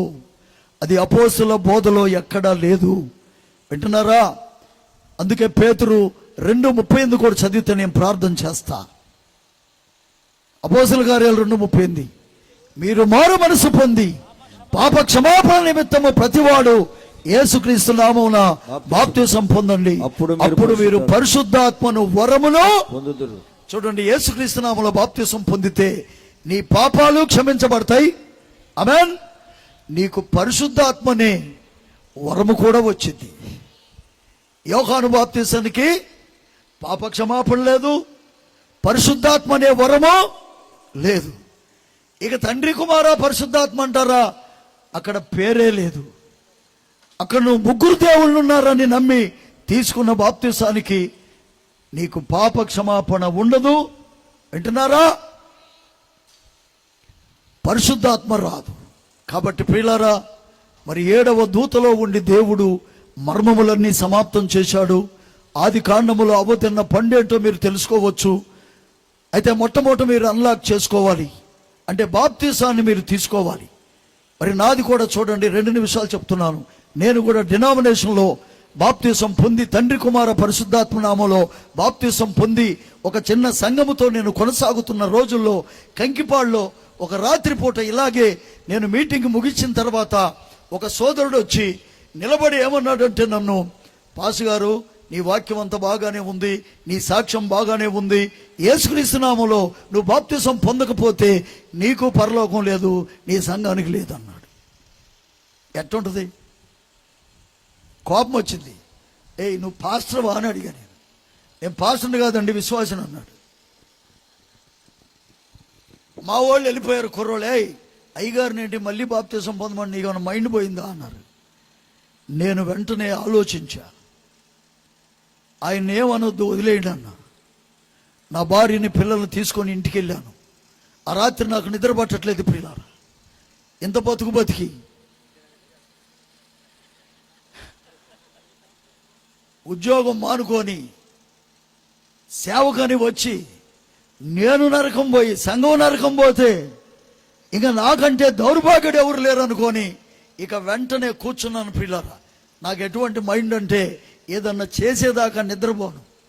చిన్నప్పుడు కూడా ఎవడన్నా కొట్టాలంటే తెల్లవారు నిద్రపోయేవాడిని కాదు ప్రియులారా, వాడిని కొట్టాలా. ఇక రాత్రి ప్రభువా ఈ రాత్రి నువ్వు నాకు అటు ఇటు తేల్చాలా. తండ్రి కుమార పరిశుద్ధాత్మ నామములో బాప్తిసం కరెక్టా, యేసుక్రీస్తు నామములో బాప్తిసం కరెక్టా, ఈ రాత్రి నువ్వు నాకు బయలుపరచాలని చెప్పి ఇక బైబుల్ తీసి తిరగేసి అటు ఇటు తిప్పుతుంటే ఇందాక నేను చెప్పిన లేఖనాలన్నీ దేవుడు చూపిస్తున్నాడు. చివరిలో ఒక్క వాక్యం నాకు చూపించాడు దేవుడు. గలతీ 3:27 చదవగానే నాకు భయం వేసిపోయింది. క్రీస్తులోనికి బాప్తిసం పొందిన మీరు క్రీస్తును శిరస్సుగా, అంటే ఇప్పుడు నా తలకాయ లేనట్టే. తలకాయ లేకపోతే నో కేస్. మొండానికి కేసు ఉందా? చిన్నప్పుడు గొడవల్లో తిరిగినోండి పిల్లరా. తలకాయ లేకపోతే మొండానికి కేసు లేదు. ఈ అబ్బాయి మా అబ్బాయినండి, ఈ ప్యాంటు మావోడేనండి, ఈ సొక్కా మావోడినంటే పోలీసులు పట్టించుకోరు. నాకు ఆ రాత్రి దేవుని ఆత్మ ఏమని గద్దించిందంటే, ఒరే రవి, నీకిప్పుడు దాకా తలకాయ లేదు, శిరస్సు లేదు, నువ్వు తెల్లారిపాటికి ఆ శిరస్సును ధరించాలి. క్రీస్తు యేసులోనికి బాప్తిసం పొందిన నీవు క్రీస్తుని శిరస్సుగా ధరిస్తావు, నీ పాప క్షమాపణ జరుగుద్ది. అపోస్తల కార్యాల్లో ఎక్కడా కూడా తండ్రి కుమారులో బాప్తిసం పొందినట్లు లేదని ఆ రాత్రి నేను తెలుసుకొని డిసైడ్ అయిపోయా. ఎప్పుడు తెల్లారద్ది, ఎప్పుడు ఆ నామాన్ని ధరించాలి. అన్ని నామాల కంటే పై నామం, ఆ నామంలో రక్షణ, ఆ నామంలో పాప క్షమాపణ. ఇక నిద్ర పట్టట్లేదు ప్రియులారా. ఎప్పుడు తెల్లారద్ది అనుకొని 4 గంటలకే లేచి వాకింగ్కి వెళ్ళి వచ్చి నా భార్యను లేపి ఒక జత బట్టలు బ్యాగులో పెట్టించుకుంటే ఆమె ఎక్కడికండి నన్ను వచ్చిందో చెప్తాలే అన్న. ఎందుకంటే పాస్టర్ మళ్ళీ బాప్తిసం పొందితే నవ్వులాటుకుంటుందని వచ్చిన తర్వాత చెప్తాలే అన్నాను. నేరుగా ఆ యవనస్తుడి దగ్గరికి వెళ్ళా. ఇంటికి వెళ్ళి తలుపు కొట్టా. ఆ యవనస్తుడు తలుపు తీసి కళ్ళు అనుకుంటూ బయటకు వచ్చాడు. ప్రైజ్ లార్డ్ పాస్టర్ గారు అన్నాడు. ఏంటి పొద్దున్నే వచ్చారు, రాత్రి అన్న మాటకి ఏమన్నా కోపం వచ్చిందా, గొడవ కోసం వచ్చారా అన్నాడు. గొడవ కాదురా పిచ్చోడా, దేవుడు నిన్ను పంపాడు. రాత్రి కూర్చున్నా, బైబిల్లో చూసా, బాప్తిసం ఒక్కటేనుంది. ఎఫెసీ పత్రికలో పౌలు ఎవరికైతే 2వ బాప్తిసం ఇచ్చాడో వాళ్ళకు ఉత్తరం రాశాడు. 4-5 వచనములో దేవుడు ఒక్కడే, విశ్వాసం ఒక్కటే, బాప్తిసం ఒక్కటే అని ఉందిరా. మొత్తానికి నా కళ్ళు తెరిపించావు నువ్వు. ఆడు బిత్తరపోయాడు. గంటలు చెబుతుంటే ఎక్కట్లేదండి జనానికి. పాస్టర్లు మా అయ్యగారులు మీటింగులు పెట్టి గంటలు చెబుతున్నారు, ఈయనే ఆయన, ఆయనే ఈయన. ఒక్క మాటకి మీకు ప్రత్యక్షత వచ్చేసింది. చాలా సంతోషం అండి. ఇదిగో మా పాస్టర్ గారు నెంబర్ ఇస్తున్నా, వెళ్ళి బాప్తిసం పొందండి. ఇక అడావుడికి వెళ్ళిపోయాను విజయవాడ. యేసుక్రీస్తు నామములో బాప్తిసం పొందగానే నా సెల్ ఫోన్ అన్లాక్ అయినట్టుగా అయిపోయింది పిల్ల. బబ్బలే ఆనందం, సంతోషం పట్టలేక ఇంటికి వచ్చి నా భార్య చెప్పగానే, ఆమె సీనియర్, బైబిల్లో సీనియర్ అండి, ఇక్కడే కూర్చుంది. ఆమె చిన్నప్పుడే నోరు పడిపోయింది ఆమెకి. ఆమె పూజలు చేసి శనివారం అందరికీ టెంకాయలు కొట్టి పలారం పంచేది. ఆమె పేరు వెంకటేశ్వరమ్మ. వాళ్ళ నాన్న భజనలు చేసి గుడికాడ రామ్ భజన చేసేవాడు. నోరు పడిపోతే ఎవరో చెప్పారంట, చర్చికి వెళ్ళు, దేవుడు నోరిస్తాడు. అప్పుడు దేవుడు ఆమెకు నోరిచ్చి 9వ తరగతి జరుగుతున్నప్పుడు అప్పుడు దేవుడు ఆమెకు వాక్యం చూపించాడంట. నేనే మార్గాన్ని, నేనే సత్యాన్ని, నేనే జీవాన్ని, నా ద్వారా తప్ప ఎవరు పరలోకం పోరన్నప్పుడు ఆమెని మా మావయ్య, అత్త వాళ్ళందరూ ఏం చేశారు, ఆమెను మాత్రం చర్చికి పంపించారు. ఇక ఆమె నాకంటే సీనియర్. చెప్పంగానే ఆమె ఏమని తెలుసా, నువ్వు ఎవరు మాటలు పడితే వాళ్ళ మాటలు నమ్ముతావు, నీకు అసలు ఏమీ అర్థం కాదంది. అప్పుడు నేను ఆమెను కూర్చోబెట్టి లేఖనాలన్నీ చెప్పినప్పుడు ఆమె కూడా వాక్యానికి లోబడింది. అప్పుడు ఆమెకి సంఘానికి మళ్ళీ బాప్తిసం ఇచ్చాను. ప్రియులారా, ఈరోజు ఎందుకు నేను ఈ మాటలు చెప్తున్నానంటే ఇది నిజం. ఆనాడు అపోస్తలుడైన పౌలు ఆ యొక్క ఎఫెసీ పట్టణానికి వెళ్ళాడు, సంఘానికి మళ్ళీ బాప్తిసం ఇచ్చాడు. ప్రియులారా, ఎవరైనా నీకు చెప్పొచ్చు 2వ బాప్తిసం తప్పని. నువ్వు తీసుకున్న బాప్తిసం తప్పైతే నిజమైన బాప్తిసం తప్పకుండా తీసుకోవచ్చు. బైబిల్లో ఆధారం ఉంది. ఆ విధముగా ఆ రోజు నుంచి ప్రియులారా వాక్యంతో నిలబడ్డాను. వాక్యం కోసం నిలబడి మరి చివరి కాలపు 7వ దూత ఏలియా వచ్చాడో ఆయనే ఈ మర్మాలన్నీ సమాప్తం చేశాడు ప్రియులారా. మరి ఈ రాత్రి నేను ప్రభు పేరట మీకు చెప్తుంది ఏంటంటే, సమయం అయిపోయింది. ఇక నిజమైన బాప్తిసాన్ని మీరు పొందండి, పాప క్షమాపణ పొందండి. ఆ తర్వాత ప్రభు రాత్రి భోజనం రాత్రిపూట తీసుకోవాలి. ఆ తర్వాత మూడవది యోహాను 13:13 ప్రకారం ఒకరి పాదాలు ఒకరు కడగాలి. ఈ విధముగా మరి సంఘముగా మనము కట్టబడి పరిశుద్ధాత్మ పొంది త్వరలో మనం మధ్యాకాశంలో యేసయ్యని కలుసుకుందామా? మరి ఆ ప్రవచనాన్ని మీరు నమ్ముతారా? 7వ దూత వస్తాడనే ప్రవచనాన్ని నమ్ముతారా? మలాకీలో చెప్పబడిన ఏలియా వస్తాడనేది నమ్ముతారా? ఆయన వచ్చి పిల్లల్ని తండ్రుల తట్టు తిప్పుతాడనే ప్రవచనం నమ్ముతారా? నమ్ముతానన్న వాళ్ళు చేతులు ఎత్తండి ప్రియులారా. దేవుడు మిమ్మును దీవించును గాక. అందరూ లేచి నిలబడదాం. అందరూ లేచి నిలబడి ఎవరికి వారు పరీక్షించుకొని వాక్యాన్ని మీరు నమ్మితే 7వ దూత మనకు సంఘాల మధ్యకు వచ్చాడు. ఏలియా ఆత్మ కలిగిన ప్రవక్త మన మధ్యకు వచ్చాడు ప్రియులారా.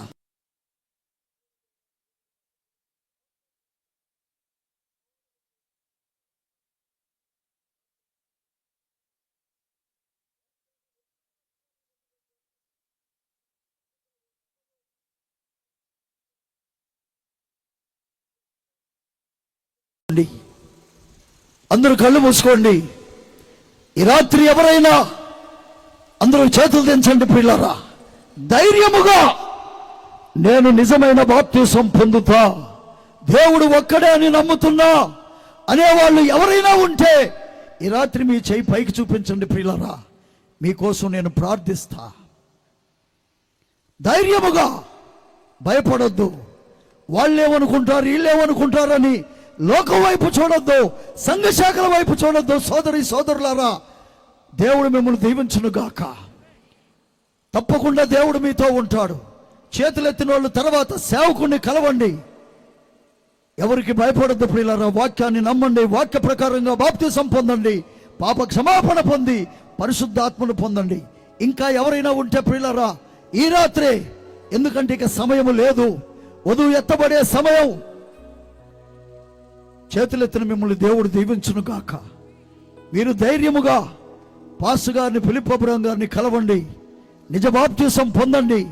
మీకోసం నేను చిన్న ప్రార్థన చేసి సేవకుడికి సమయం ఇస్తాను. కృపగల తండ్రి, దయగలిగిన దేవా, పరిశుద్ధుడా, నీ బిడ్డలు నాయన పడిన ప్రయాస వ్యర్థం కాదు. ఈ కూటాలు పెట్టింది పేరు కోసం కాదయ్యా, డబ్బులు ఎక్కువై కాదయ్యా, కేవలం ఒక్క ఆత్మన దొరికితే చాలు. ఒక ఆత్మ విలువ 10,000 ప్రపంచాల కంటే గొప్పదని మా ప్రవక్త ద్వారా మీరు చెప్పారు. మరి నీ సేవకుడు సంఘము నాయన కొన్ని నెలలు ప్రార్థించి మీరు చెప్పిన క్రమం ప్రకారంగా ఈ కూటాలు ఏర్పాటు చేశారు. దేవాన్ని బిడ్డలు ధైర్యముగా పురుషులు స్త్రీలు చేతులెత్తారు. వారు కేవలం చేతులెత్తడమే కాదు గాని ముందుకు వచ్చి ధైర్యముగా మేము నిజమైన బాప్తిసం పొందుతాం, మా పాపాలు క్షమించబడేటట్టుగా పాప క్షమాపణ పొందుతాం, మాకు పరిశుద్ధాత్మ బాప్తిసం కావాలి అని వారు నిలబడటానికి శక్తినివ్వండి నాయన. ఇంకా ఎవరైనా పెరిగితనంగా భయపడుతూ ఉంటే, లోపల నమ్మి పైకి నాయన చేతులెత్తకుండా ఉంటే వారికి మరొకసారి ధైర్యాన్ని ఇవ్వండి. నిశ్చయముగా ఈ కూటాలు 2 కూటాలు మీరుండి జరిగించారయ్యా. నీ బిడ్డలకి మీరే సూటిగా తేటగా అర్థమయ్యేటట్టుగా మాట్లాడినందుకు మీకు లెక్కలేని స్తుతులు చెల్లిస్తున్నాం. మరి ఈ కూటాలకు వచ్చిన నీ బిడ్డలు తిరిగి వెళ్ళేటప్పుడు ఇలా చెప్పుకుంటూ వెళ్ళాలి. ఆయన మనతో మాట్లాడుచున్నప్పుడు మన హృదయములు మండలేదా అని చెప్పుకుంటూ వారు వెళ్ళుదురు గాక. నీ బిడ్డలు ఖర్చు పెట్టిన దానికి 100 ప్రతిఫలం ఇవ్వండి. ఇక్కడ సేవకులు నిలిచి ఉన్నారు, వాళ్ళ సంఘాలని వాళ్ళ కుటుంబాలను కూడా దీవించండి. దేవా, మధ్యాకాశంలో మేమందరం ఒక రోజు నిన్ను కలుసుకుని ఆ గొప్ప సిద్ధపాటు మాకు దయచేయండి. నీ రాకడ ఆలస్యమైతే మళ్ళీ మేము కలుసుకునే రోజులు మాకు దయచేయండి. యేసుక్రీస్తు నామములో ప్రార్థించి అడుగుచున్నాము తండ్రి, ఆమేన్. ఆమేన్. ప్రియులారా, చేతులెత్తిన వాళ్ళు చక్కగా ధైర్యముగా నిజమైన బాప్తిసం తీసుకోండి. దేవుని కోసం నిలబడండి. God bless you. దేవుడు మిమ్మల్ని అందరినీ దీవించును గాక. మరి కొంచెం ఆలస్యమైంది, నన్ను క్షమిస్తారా? క్షమించామంటే మీ చేతుల పైకి చూపించండి. Okay, God bless you. సమయాన్ని సేవకుడికి ఇస్తున్నా. దేవునికి స్తోత్రం. హల్లెలూయా.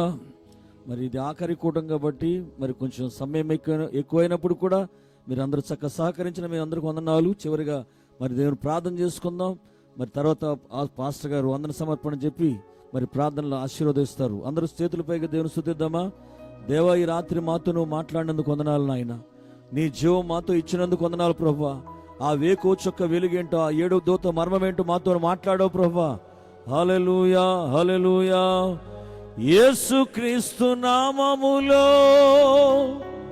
జీవమున్నది,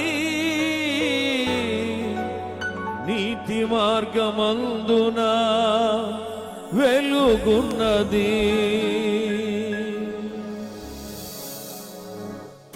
యేసుక్రీస్తు నామములో జీవమున్నది, నీతి మార్గమందున వెలుగున్నది.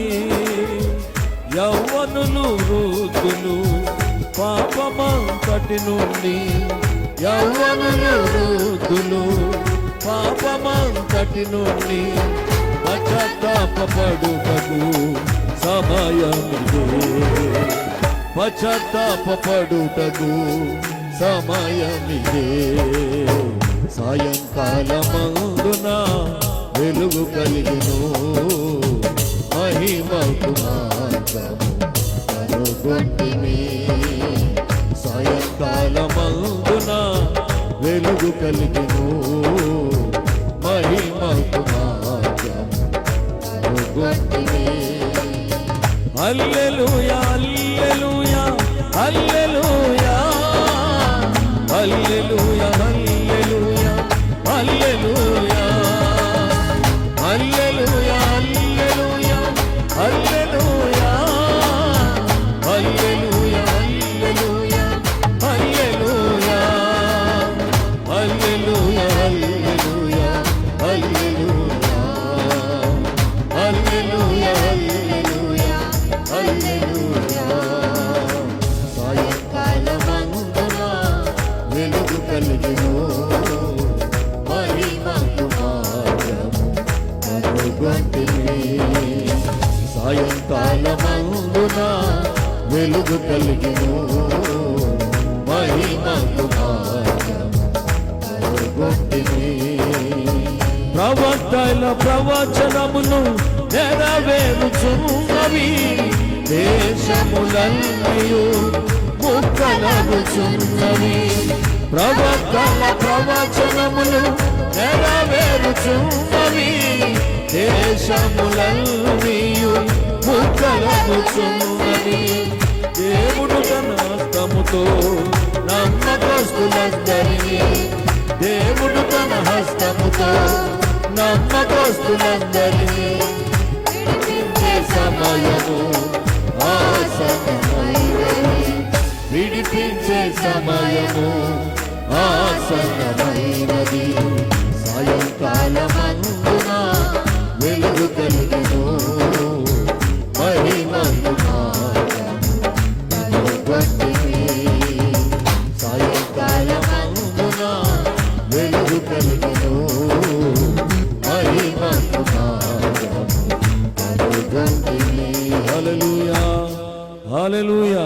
ప్రియులారా, దేవుడు ఆది కాండం నుంచి ప్రకటన గ్రంథం వరకు దేవుడి కాలానికి ఇవ్వబడిన ప్రతి ప్రవచనమును, ప్రతి లేఖనమును క్షుణ్ణంగా మన ముందుంచాడు పిల్లారా. ఎందుకంటే ఈ రాత్రి కూడా మనకు ఆఖరి రోజు కావచ్చు. ఈ ప్రపంచం అతి త్వరలో నాశనం కాబోతున్నది. 3వ ప్రపంచ యుద్ధం ద్వారా కాలిపోబోతున్నది. దానికంటే ఆయన వధువు ఎత్తబడవలసి ఉన్నది. ఎత్తబడే ముందు నిజంగా గుంపులను ఉన్నట్లయితే, నువ్వు ఆయన గొర్రెవైతే, నువ్వు ఆయన ఏర్పరచుకున్న బిడ్డవైతే, ఈ రాత్రి ఈ వాక్యం నువ్వు గుర్తించుదుగాక, గ్రహించుదుగాక. నువ్వు ఇంటికి వెళ్తున్నప్పుడు ఈ వాక్యము నీకు ఒక బయలుపడిచ్చునుగాక. ప్రార్థన చేసుకుందాం. మహాపరిశుద్ధుడా, మహోన్నతుడా, సర్వోన్నతుడా, సర్వశక్తి సంపన్నుడా, నిత్యము స్తుతించబడుతున్న మా గొప్ప తండ్రి, మా సృష్టికర్తవైన దేవ, మా రక్షణకర్త, మొదటివాడా కడపటివాడా, మృతుడై జయించినవాడా, తిరిగి లేచినవాడా, తిరిగి త్వరలో నీ బిడ్డలు తీసుకోవడానికి వచ్చిన మా ప్రభువా, నీ గొప్ప నామన స్తుతులు చెల్లిస్తున్నాం ప్రభువా. ఇదిగో నాయన, ఈ యొక్క రాత్రికాల సమయంలో ప్రభువా, మరి ఈ చిన్నమైన గ్రామంలో నాయన నీ దాసుని ప్రేమించి ప్రేరేపించి ప్రభువా, నీ అంత్యకాల వర్తమానం ప్రకటించడానికి, ఈ సువార్త ప్రాంతవాసులు బోధించడానికి ఏర్పాటు చేసిన 2 దిన కూడికల్లో నాయన అద్భుతంగా మీరు జరిగించినందుకు వందనాలు. మీరు ఇచ్చిన మంచి వాతావరణం కొరకు వందనాలు, మీరు ఇచ్చిన సౌండ్ సిస్టమ్ కొరకు వందనాలు, మీరు ఇచ్చినటువంటి స్థలము కొరకు వందనాలు ప్రభువా. మరి మీరు ఇచ్చినట్టు ఇక్కడ ఉన్న బిడ్డలందరూ కూడా సహకరించినందుకు వందనాలు చెల్లిస్తున్నాం దేవ. పాటల ద్వారా మీరు మహిమ పొందారు తండ్రి. నీ దాసులు మరి ప్రభువా, మరి రవికుమార్ గారు ప్రేమించి ఈ 2 దినాలు ఇక్కడ నిలబెట్టిన ఆయన మరుగు చేసి నీవే రంగం మీద దిగొచ్చి నాయన ఇక్కడ ఉన్న బిడ్డలందరితో మాతో మాట్లాడినందుకు వందనాలు నాయన. ఆనాడు అమ్మాయి గ్రామం, ఆ అమ్మాయి మార్గములో ఆ 2 వ్యక్తులతో 6 గంటల ప్రసంగం చేసినప్పుడు, ఆది కాండము నుండి మలాకి గ్రంథం వరకు నాయన ప్రతి ప్రవచనాన్ని, ప్రతి లేఖనాన్ని ఎత్తి చూపినప్పుడు, ఓ ఆయన మనతో మాట్లాడినప్పుడు మన హృదయములు మండలేదని చెప్పినట్లుగా మా దేవుడు ఈ రాత్రి మాట్లాడావు ప్రభువా. ఈనాడు ఈ యొక్క దేవుని బిడ్డలైతే ఎవరైతే ఉన్నారో వారి కళ్ళు తెరవబడిన గాక, వారు మనోనేత్రాలు తెరవబడిన గాక, వారు హృదయము తెరవబడిన గాక, ఈ అంత్యకాల వర్తమానం వారు గ్రహించుదరుగాక. ఇక్కడ అనేక మంది ప్రభువా ఈ వాక్యం విని చేతులు ఎత్తారు నాయన. కొంతమంది చేతులు ఎత్తకపోయినా వాళ్ళ హృదయాలు తెలుసు నాయన. మా హృదయ రహస్యాలు ఎరిగిన దేవుడవు. మా యొక్క పేర్లు కనుక గొర్రెపిల్ల జీవ గ్రంథంలో ఉంటే ఆ పక్షిరాజు స్వరమును నాయన వాళ్ళు గ్రహించుదురుగాక. చేతులు పెట్టిన బిడ్డలందరినీ మీరు దీవించండి. ఇంకా నువ్వు ప్రభువా ఈ వాక్యం వారిలో ఫలింపచేయి నాయన. నిశ్చయంగా ప్రభు వారి హృదయములు తెరవండి నాయన. ఈ కాలపు వర్తమానికుడు 7వ దూత ద్వారా మాకు సమస్త మర్మాలను బయలుపరిచావు నాయన. నిశ్చయంగా మీరు మాట్లాడిన ప్రతి మాటను బట్టి స్తుతిస్తున్నాం. ఇంతవరకు నిలబడి సాగును మీరు బలపరచండి. కుటుంబాన్ని మీరు దీవించు ప్రభువా నాయన. మరి కూడిక నిమిత్తం ఎంతమంది సహకరించారో నాయన, ఎంతమంది పరిచయం చేశారో, ఏ విధంగా చేసినా కూడా నాయన నిశ్చయంగా వారు రావాల్సిన ప్రతిఫలం తప్పక దయచేయండి. నీ దీవులతో నింపండి. ముందున్న కార్యక్రమం అంతా నీ చేతులకు అప్పగించుకుంటూ మహిమ ఘనత ప్రభావాలు మీకే ఆరోపించుకుంటూ ప్రభు అయిన యేసుక్రీస్తు నామములో ప్రార్థించి వేడుకున్నాం పరమ తండ్రి, ఆమేన్. మన ప్రభువును రక్షకుడైన యేసు క్రీస్తు యొక్క కృప, ఆయన పరిశుద్ధాత్మ యొక్క సన్నిధి ఈ చిన్నమెను గ్రామమునకును కూడి వచ్చినటువంటి పెద్దలకు చిన్నలకు, ఈ యొక్క వేదిక మీద ఉన్న దైవ జనులకును, ఈ కూటాలు ఏర్పాటు చేసినటువంటి సంఘమునకును ఇప్పుడును ఎల్లప్పుడూ తోడుగా ఉండి దేవుడు మనల్ని దీవించి ఆశీర్వదించును గాక. ఆమేన్. God bless you. దేవుడు మీ అందరినీ దేవుడు దీవించును గాక. 2 మాటలు చెప్పి నేను ముగిస్తాను. 2 నిమిషాలు. మరి ముఖ్యంగా నేను తెలియజేశాను, సువార్త ప్రకటించాలనే ఉద్దేశంతోనే ఈ కూటాలు మేము ఏర్పాటు చేసాం. మేము తెలుసుకున్న సత్యాన్ని తెలియచేయాలని. మరి ప్రార్థన చేసినప్పుడు ఎవరిని పిలవాలి అని ఆలోచన చేసి ప్రార్థించినప్పుడు, మరి విజయవాడ ప్రాంతంలో దేవుని సేవ చేస్తున్నటువంటి రవికుమార్ గారిని పిలవగానే మన ఆహ్వానాన్ని మన్నించి మన మధ్యకు వచ్చి రాత్రి దేవునికి వాక్యాన్ని అందించారు. మరి ఆ సేవకునికి మీ తరపున, సంఘము తరపున ప్రత్యేకమైన వందనాలు తెలియజేస్తా ఉన్నాను. పాస్టర్ గారు కూడా ఇక్కడే ఉన్నారు. దేవుడు వారిని కూడా దీవించును గాక. అలాగే సంగీతం విషయంలో మరి ప్రశాంత్ అండ్ టీం మరి చక్కని సంగీతాన్ని వినిపించారు. వారిని దేవుడు దీవించును గాక. మరి స్థలం విషయంలో మేము ఆలోచన చేసినప్పుడు మరి శ్రీన్ రాజు గారు ప్రెసిడెంట్ గారు మరి ఈ యొక్క గ్రౌండ్ని వారు ఇచ్చారు. ఆ ప్రెసిడెంట్ గారిని, వారి యొక్క సభ్యులను, కుటుంబాన్ని ప్రభు దేవుడు దీవించునుగాక. అలాగే మంచి సౌండ్ సిస్టమ్ రమేష్ గారు గణపవరం మరి చక్కని సౌండ్ సిస్టాన్ని మనకి ఏర్పాటు చేశారు. వారిని దీవించునుగాక. మరి అనేక మంది పరిచర్య చేశారు. ఈ గ్రామస్తులు, మా సంఘస్థులు అనేకులు పరిచర్య చేశారు. పేరు చెప్పిన మీ అందరికీ వందనాలు తెలియజేస్తున్నాను. దేవుడు మిమ్మల్ని అందరినీ కూడా దీవించునుగాక. అలాగే సామ్యాన్ని ఇచ్చినటువంటి వారిని కూడా ప్రభు ఆశీర్వదించునుగాక. మరి నిజంగా మీ అందరికీ ఈ 2 రాత్రులు కూటాలు పెట్టడానికి మీరెంతో మాకు సహకరించారు. ఈ చుట్టుపక్కల ఉన్నటువంటి గృహస్థులందరికీ కూడా ప్రభు అయిన యేసుక్రీస్తు నామములో మీ అందరికీ వందనాలు తెలియజేస్తున్నాం. మా యొక్క సంఘం పేరు ప్రభు అయిన యేసుక్రీస్తు వధువు గుడారము. మరి నా పేరు పిలుపు అబ్రహాం, మాది చిలుకూరు. మా కోసం మీ అందరూ ప్రార్థన చేయండి. అలాగే ఈ యొక్క మీటింగ్కి కన్వీనర్లుగా ఉన్న నేతలు యేసు, బొక్క, శ్రీని గారు, వారందరికీ ప్రత్యేకమైన వందనాలు తెలియజేస్తున్నాం. మీ అందరికీ ప్రేమ విందుని ఏర్పాటు చేసాం. అందరూ కూడా భోంచేసి వెళ్ళవలసిందిగా మీ అందరికీ మనవి చేస్తున్నాను. God bless you all. దేవుడు మమ్మల్ని దీవించి ఆస్వాదించును గాక. రేపు రాత్రి సిబిసిఎన్ చర్చ్లో జోల్పాలెంలో సిబిసిఎన్ చర్చ్ వారు ఈ రాత్రి వాక్యం అందించిన రవికుమార్ గారిని వారు పిలిచారు. మీరు ఎవరైనా ఆసక్తిగా ఉంటే రేపు రాత్రి జోలపాలెం సిబిసిఎన్ చర్చ్లో రవికుమార్ గారు ప్రసంగం చేస్తారు. ఎవరైనా మీరు వినాలని ఆసక్తిగా ఉన్నవారు మీరందరూ రావచ్చు. అలాగే చేతులెత్తిన వారు మమ్మల్ని కలవచ్చు. దేవుడు మిమ్మల్ని అందరూ దీవించును గాక. God bless you all. దేవుడు మిమ్మల్ని దీవించును గాక. అందరికీ వందనాలండి.